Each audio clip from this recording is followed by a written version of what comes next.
సంవత్సరాల తరబడి government job కోసం వేచి చూస్తున్నారా? కేవలం 8 నెలల్లో మీ కల నెరవేర్చుకోండి. వెంటనే కింది నంబర్స్‌కి కాల్ చేయండి. Hi viewers, India's largest digital media network Suman టీవీకి స్వాగతం. ప్రస్తుతం మనతో ఉన్నారని motivational speaker and language trainer Vijaya Bangaru. అమ్మ నమస్తే అమ్మ. ఏం సెల్ఫీ వీడియోలో ఏమో అమ్మ, నిజంగా భయంకరంగా ఉన్నాయి సెల్ఫీ వీడియోలు.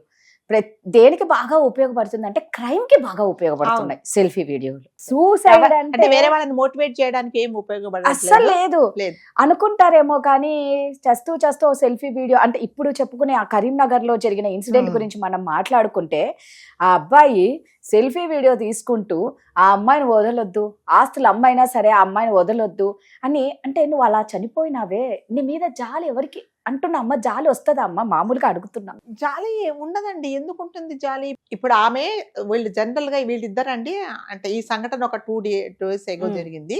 వీళ్ళు కరీంనగర్ లో జరిగింది అనమాట. సో వీళ్ళు ఏంటంటే ఇద్దరు ఫ్రెండ్స్, 7 సంవత్సరాల నుంచి ఇద్దరు కలిసి తిరిగారు.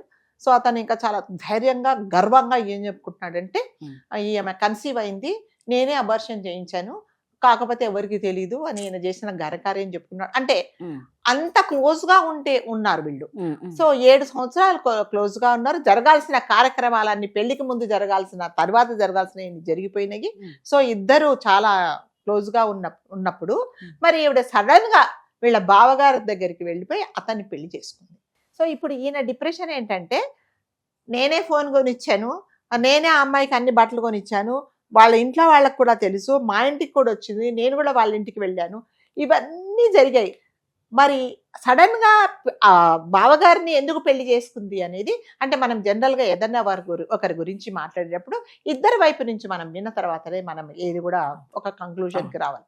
సో ఇతని అకార్డింగ్ టు హిజ్ వీడియో అతను ఏం చెప్పాడంటే, నేను చనిపోతున్నాను, ఆమె నన్ను మోసం చేసింది, అమ్మా నాన్న నా శవాన్ని తీసుకెళ్లి వాళ్ళ ఇంటి ముందు పెట్టండి, ఆమె వచ్చి నన్ను చూసేదాకా మీరు దహన సంస్కారాలు చేయొద్దు అంటారు. పిచ్చోడా, నిజంగానే నీవు చనిపోతావు అంటే ఇప్పుడు నీ మీద జనరల్ గా అంటే ప్రేమ అంటే ఎలా ఉంటుందంటే ఇరువైపులా ఉంటుంది. నువ్వు అమ్మాయిని ఎంత ఇష్టపడుతున్నావో ఆమె కూడా నేను అంత ఇష్టపడితే అసలు పెళ్లి చేసుకోదు, వేరే వాడిని చేసుకోదు. అలా చేసుకుందంటే నువ్వు అంటే ఇష్టం లేనట్టే కదా. అలాంటప్పుడు నీ శవాన్ని తీసుకెళ్ళి అక్కడ పెడితే అసలు గుండెనే ఉండదు అక్కడ, అంటే శవం అక్కడ కులిపోద్ది అనమాట. అంటే అదైనా కూడా పర్వాలేదు, కానీ అదేంటంటే ఆమె వచ్చేదాకా ఈయన శవాన్ని దిగు. ఇంకొకటి ఏంటంటే వాళ్ళ అమ్మా నాన్నకు చెప్తాడు, ఈయన చేసిన ఘనకార్యానికి మీ ఆస్తులు అమ్ముకోనైనా సరే ఆమెకు శిక్ష పడేలాగా చేయండి. చేసిందే ముందు పనికిరాని పని, చెప్పకుండా పెళ్లి చేసుకోకుండా ఇలాంటి కార్యక్రమాలన్నీ చేశాడు.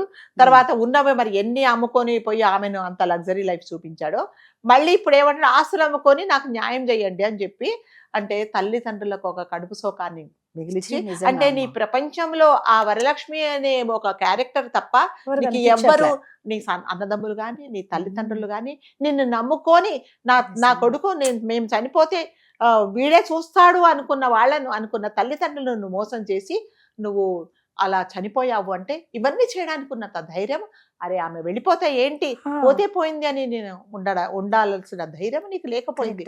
అంటే సెల్ఫీ వీడియోస్ తీసుకోవడం అది ఒక పెద్ద గ్రేట్ అయిపోయిందని ఈ మధ్య కాలంలో అమ్మాయిలు కానీ అబ్బాయిలు కానీ ఇలా చేస్తున్నారు. దానివల్ల నష్టం ఎవరికంటే, నేను చెప్తున్నా కదా, ఎదురుగుండా కాల్చితేనే శిక్షలు పడడానికి చాలా రోజులు పడుతున్నాయి. ఇలాంటి కేసులు పోలీస్ స్టేషన్ లో కోకల్లలు ఉంటాయండి. ఇతనికి శిక్ష పడాలి, ఆమెకు శిక్ష పడాలి, అతను మరి ఏం చదువుకున్నాడో ఏమైతే నాకైతే తెలియట్లేదు. సో వీటన్నిటి వల్ల జరిగేది ఎవరికి నష్టం లేదండి. అనవసరంగా నిండు ప్రాణాన్ని అంటే ట్రైన్ లో మీరు తెలుసండి, ప్లాట్ఫామ్ మీద మనం కాస్త పక్కన ఉంటేనే ఆ భయంకరమైన సౌండ్ మనం వినదేమో, అలాంటిది నువ్వు వచ్చే ట్రైన్ కు నువ్వు ఎదురు వెళ్ళి నువ్వు చనిపోయావు అంటే ఎక్కడిది నీకు ధైర్యం? అంటే నీ ప్రాణాల ముందు ఆమె ప్రేమే నీకు అంత ముఖ్యమైనది. కానీ పెంచి నీ మీద 100 ఆశలు పెట్టుకున్న తల్లిదండ్రులు కానీ, నీ అక్క చెల్లెళ్ళు కానీ, నీ బంధువర్గం కానీ, నీ ఫ్రెండ్స్ కానీ, బంగారం లాంటి నీ భవిష్యత్తు కానీ నీకు గుర్తు లేకుండా నువ్వు చనిపోయావు అంటే ఇదేంటంటే దీన్ని ఎవ్వరూ హర్షించరండి. ఏ సమస్యకు కూడా చనిపోవడం అనేది అసలు పరిష్కారమే కాదు. నువ్వు ఎలా చేయాలంటే ఛాలెంజ్గా బతకాలి. నువ్వు పోతే పోయినావు, నువ్వు ఉంటే ఏంటి లేకపోతే ఏంటి, ఇదిగో నేను ఇవాళ ఈ ఉన్నత స్థాయికి వచ్చాను, నువ్వు నన్ను వదిలేసినా కూడా, నువ్వు నన్ను ఇంత మోసం చేసినా కూడా నేను ఇలాంటి మంచి పరిస్థితిలో ఉన్నానని నువ్వు ప్రూవ్ చేయాలి. కానీ చనిపోతే ఏమొస్తుందండి? ఎవరు ఏడుస్తారు? నీ తల్లిదండ్రి, నీ అన్నదమ్ములు, నీ తోడబుట్టిన వాళ్ళు, నీ ఫ్యామిలీ ఏడుస్తుంది. అటుపక్క అంతే వాళ్ళు అమ్మా. ఏడవరు. నిన్ను బాధ పెట్టాలనే కదా అటువైపు ఆ అమ్మాయి చేసింది. మరి దాన్ని నువ్వు ఎవరి కోసం త్యాగం చేసావు నీ జీవితాన్ని? అంటే నువ్వు చనిపోయి ఆమె మీద కక్ష తీర్చుకుంటాను అంటే అది జరుగుతుందో లేదో లేదు.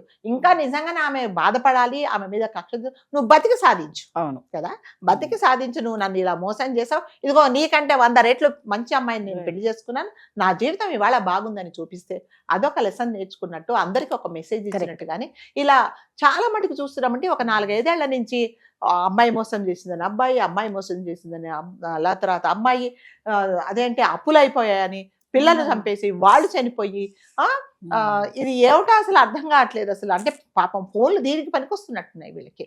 ఎవరినైనా ఒక మంచి మెసేజ్ ఇచ్చి మోటివేట్ చేయకుండా చనిపోవడం అనేది ఇదే సమస్యకు చనిపోవడం అనేది అసలు పరిష్కారం కాదండి. ఇతను చేసిన దానికి నిజంగా ఒక మనిషి చనిపోతే అయ్యో పాపం అంటారు. నువ్వు ఎలా చనిపోయావు, ఎందుకు చనిపోయావు అనేది వీడి పిచ్చోడే చనిపోయాడని అంటారు, అయ్యో పాపం అని ఎవరు అన్నారు. కరెక్ట్ కదా, ఎవరు అన్నారు. కాబట్టి ప్రతి ఒక్కరికి యువతకు మనం చెప్పేదంటే ఆలోచించుకోండి. అంటే ఈ అమ్మాయిని నేను 7 సంవత్సరాలు ప్రేమించాను, మరి నాతో పాటు ఉంటుంది అని అన్నప్పుడు ఇరు వర్గాలకు వెళ్ళినప్పుడు అటు ఇంటికి ఇటు ఇంటికి ఒకరికొకరు వచ్చిపోతున్నప్పుడు ఎటువంటి పరిస్థితుల్లో ఆమె పెళ్లి చేసుకుంది. ఒకవేళ నీ వైపు నుంచి కూడా, అంటే మనం ఒక వర్షనే వింటున్నాం, నీ ఇతరి వైపు నుంచి ఏమైనా తప్పు అనేది మనకు తెలియదండి. ఎందుకంటే ఆమె ఎటువంటి స్టేట్మెంట్ ఇవ్వలేదు. సో ప్రతి ఒక్కరికి మనం చెప్పేదంటే చనిపోవడం అనేది దేనికి పరిష్కారం కాదండి. మీరేంటో, మీ శక్తి ఏంటో, మీ స్ట్రాంగ్ పాయింట్ ఏంటో, ఒక మనిషి మీ జీవితంలో నుంచి వెళ్ళిపోయినంత మాత్రాన, ఒక మనిషి మిమ్మల్ని మోసం చేసినంత మాత్రాన ఈ ప్రపంచంలో ఆమె ఒక్కటే లేదు, అతడు ఒక్కటే లేడు. మిమ్మల్ని మీరు ప్రూవ్ చేసుకోవడానికి ఎన్నో మార్గాలు ఉన్నాయి. చనిపోవడానికి ఉన్నంత ధైర్యము బతికి చూపించి మీరు సాధించాలి. కానీ తల్లిదండ్రులకి చేసిన ఘనకార్యానికి మీ ఆస్తులు అమ్ముకోండి అంటే మీరు చనిపోయినందుకు వాళ్ళు తల్లిదండ్రులు ఏడవాలా? లేకపోతే ఆమె మీద నా కొడుకు పగ సాధించమని చనిపోయాడు, సెల్ఫీ వీడియో పెట్టుకొని తిరిగేసి కోట్ల చుట్టూ తిరిగి జీవితకాలం మొత్తం కూడా సో ఒక కొడుకును కన్నందుకు మీరు తల్లిదండ్రులకు ఇచ్చే బహుమతి ఏంటంటే ఇలాంటిది. కాబట్టి దయచేసి చనిపోవడం అనేది దేనికి పరిష్కారం కాదంటే అమ్మాయిలు కానీ అబ్బాయిలు కానీ అంటే రియల్ గా బతకండి. ఒకవేళ నిజంగానే మీ దురదృష్టం కొద్దీ, దురదృష్టం కాదండి, ఒక అమ్మాయి ఒక మంచి నిజంగానే తను అంత సిన్సియర్ గా ఉండి ఆమె కోసం చనిపోయాడు కాబట్టి నిన్ను ఎంత మంచి మనిషిని వదులుకున్నందుకు ఆమె దురదృష్టవంతుడు అంతే.